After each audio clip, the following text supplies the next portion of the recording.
परम श्रद्धेय सरदार वल्लभ भाई पटेल जी की जयंती पर उन्हें कोट कोट नमन, जिन्होंने इस बिखरते भारत को एकता के सूत्र में बांधने का महत्वपूर्ण काम किया। नहीं तो आज जो प्रत्येक प्रदेश हैं, 562 रियासतें, जो 562 छोटे छोटे राजा, अगर ये समझते नहीं, सरदार जी इन्हें समझा ना पाते, इन्हें बुझा ना पाते, और चाहे जिस भी मुद्दे पे काम करके इन्होंने सबको एक करने का जो महत्वपूर्ण काम किया, अगर ये हो ना पाते तो आज भी भारत छोटे छोटे टुकड़ों में होता। और उसको एक करने का जो महत्वपूर्ण काम किया वो सरदार वल्लभ भाई पटेल जी ने किया, जिसके लिए भारत की राजनीति हमेशा जानी जाएगी।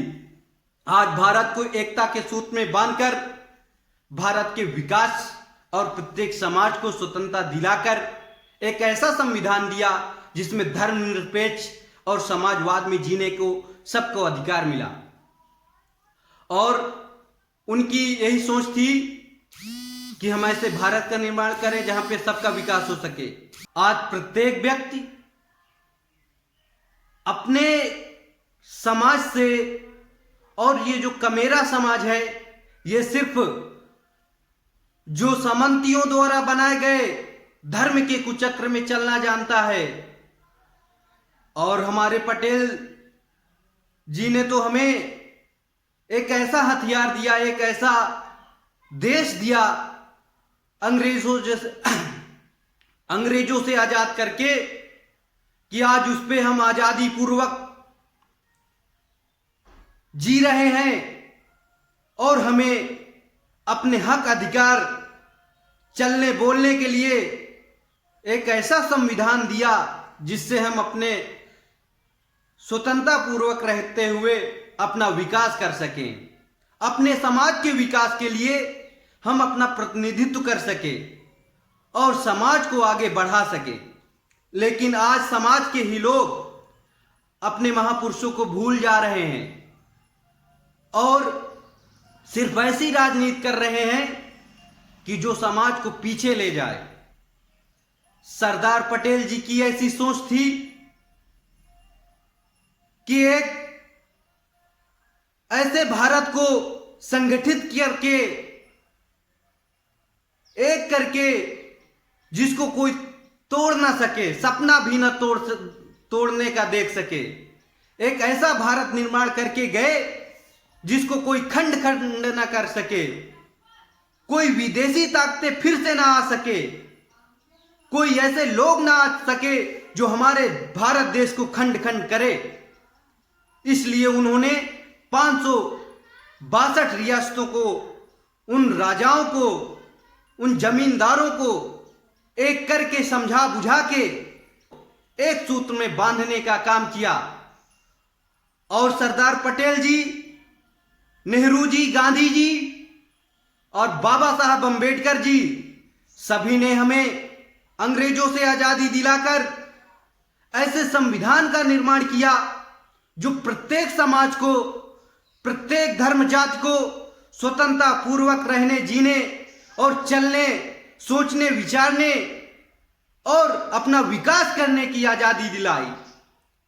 कभी भारत देश के समस्त लोग, एक ऐसा समय था कि पहले राजाओं के गुलाम थे लोग, फिर गुलाम वंशी में जीने लगे, उसके बाद मुगल आए, अंग्रेज आए, तमाम विदेशी ताकत आए और भारत के लोगों को मानसिक गुलाम बनाए, मानसिक अपंग किए।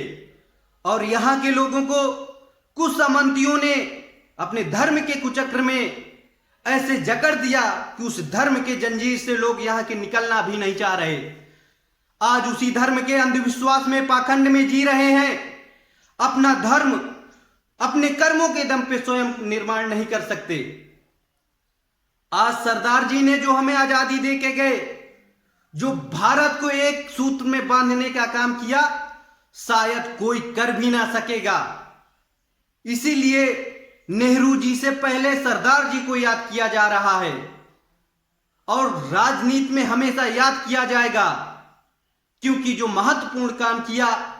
नहीं तो आज भी ये जो हमारा 29 राज्यों का एक भारत देश है, ये छोटे छोटे राज्य अलग होते, अलग देश बने हुए होते, और फिर से विदेशी ताकतें हमारे भारत में हमला करते रहते और भारत को फिर गुलाम करने की एक रणनीति बनाते। लेकिन ऐसा नहीं हो पाएगा अब, क्योंकि इस पूरे राज्य को संगठित करके, एक करके, रियासतों को एक करके एक मजबूत भारत का निर्माण करके गए हैं, ताकि हम उसमें प्रत्येक समाज के लोग विकास कर सके।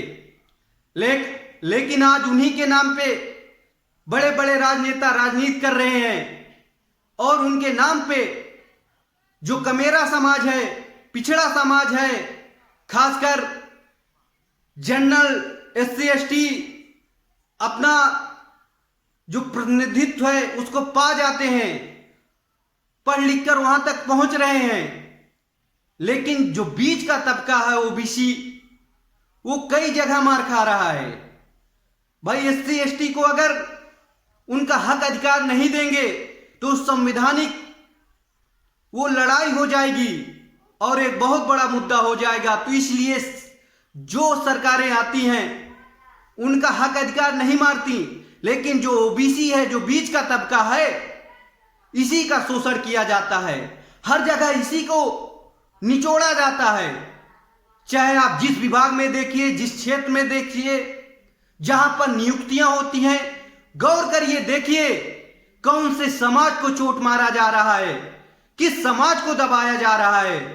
जो भारत का OBC समाज 56% आज कितना पीछे जा रहा है, और जो प्रतिनिधित्व करने के लिए आगे आ रहा है उसको दबाया कैसे जा रहा है। आप उस गुलाम की मानसिकता से निकलिए बाहर और झांकिए अपने महापुरुषों के अंदर। उन महापुरुषों के विचारों को अंगीकृत करिए, उन विचारों से परिचित होइए। जो बाबा साहब, साहू जी महाराज और ज्योतिबा फूले, सरदार जी, नेहरू, गांधी, हम चाहे जितना भी उनको कोस लें कि ये बेकार थे, ये क्या थे, उनके बारे में हम बुरा भला कुछ भी कह लें, लेकिन सच्चाई तो यही है कि भारत की आजादी को हम सबको दिलाकर हम सबको एक ऐसा परिवेश दिए, एक ऐसा प्राकृतिक समाज दिए जहां पे हम सोच विचार कर सके। उन्होंने हमें ऐसा संविधान दिया जहां पे हम धर्मनिरपेक्ष रहकर चाहे जैसा धर्म का निर्माण करें, चाहे जैसे धर्म में जिए, ऐसा समाजवाद की स्थापना किया। नेहरू जी ने जब रूस से आकर समाजवाद के बारे में चर्चा की, समाजवाद की स्थापना की और समाजवाद ऐसा दिया, ऐसा धर्मनिरपेक्ष बनाया जहां पे चाहे प्रत्येक जात धर्म का लोग, सभी व्यक्ति, इंसान सोच सकते हैं, विचार कर सकते हैं, जिस धर्म को निर्माण करना चाहे अपने कर्मों के दम पे कर सकते हैं, जिस राजनीति में के दम पे आगे बढ़ना चाहे कर सकते हैं। पढ़ाई लिखाई हर जगह अपनी सोच, अपने विकास का झंडा गाड़ सकते हैं। लेकिन यही कमेरा समाज, यही OBC समाज आज भी झंडा उठाए फिरता है उन सामंतवादियों का, उन पूंजीपतियों का जो इनका शोषण करते आ रहे हैं। और इन्हीं का समाज के वो नेता जो एक पार्टी में रहकर उस पार्टी की काम करते हैं, उसकी चाटुकारिता करते हैं, सिर्फ अपने समाज के लिए, सिर्फ ये बोल बोल के और राजनीति की रोटियां सेक कर समाज के नाम पे काम करते हैं। समाज का विकास न करके सिर्फ अपना काम करते हैं। मेरा समस्त युवा साथियों से अपील है कि हम कमेरा समाज, हम किसान, हम युवा, जितने भी दबे कुचले निम्न लोग हैं, अपने आप को निम्न ना समझे, ना दबे कुचले समझे। हमें ऐसा संविधानिक समाज मिला है, ऐसा आजादी का माहौल मिला है जिसमें हम सोच विचार कर सकते हैं, आपस में परिचर्चा कर सकते हैं, आपस में बैठक कर सकते हैं, अपना समाज, अपना मंच, अपना स्थापना स्वयं कर सकते हैं, हमें किसी दूसरे की जरूरत नहीं है। और जब तक ऐसा नहीं हो पाएगा तब तक सरदार जी के सपनों का कभी भारत न बन पाएगा, न किसी महापुरुष की जो सोच थी कि सब समाज के लोग आगे बढ़ सकें।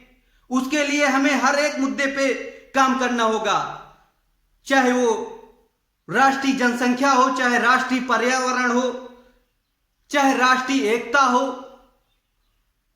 राष्ट्रीय जब तक सूत्रपात नहीं किया जाएगा, चाहे वो जनसंख्या के नाम पे हो, चाहे विकास के नाम पे हो, जो लोग आज उस धर्म के कुचक्र को काम करके दुनिया के धर्म में उलझे हुए हैं, कट्टरपंथी का खेल कर रहे हैं। क्या देखो हिंदू कट्टर, क्या देखो मुस्लिम कट्टर। अरे भाई, इस कट्टरपंथी की सोच से बाहर निकलिए और ऐसे समाज को, ऐसे धर्म को मानिए जो आपको इंसानियत, जो आपको संवेदनशीलता, जो आपको मानवता सिखाता हो, जो आपके कर्म सिखाते हो। और आपके सच्चे कर्म ही आपका धर्म निर्माण करता है। आप चाहे जैसे देख लीजिए, झांक के देखिए, आपके कर्म ही सच्चे धर्म हैं।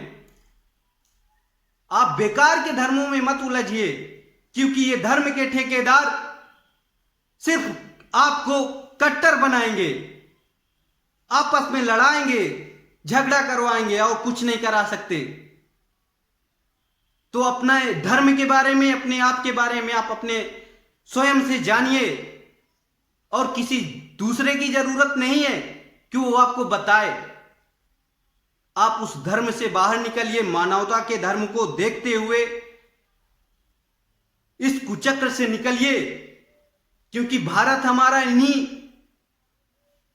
जो पाखंड और अंधविश्वास की सोच से ही अभी तक गुलामी को जंजीरों से मुक्त नहीं हो पा रहा है। आजाद तो हो गया है, लेकिन तभी सच्ची आजादी होगी जब प्रत्येक समाज राष्ट्रीयता के सूत्र में बंधकर, चाहे वो विकास के नाम पे हो, चाहे जनसंख्या के नाम पे हो, हर मुद्दे पे जब तक काम नहीं कर पाएंगे हम सभी लोग, तब तक हम सच्चे विकास पे नहीं चल पाएंगे। और तभी भारत का सही विकास हो पाएगा जब प्रत्येक समाज का विकास हो पाएगा, उस पे राजनेता लोग काम कर पाएंगे।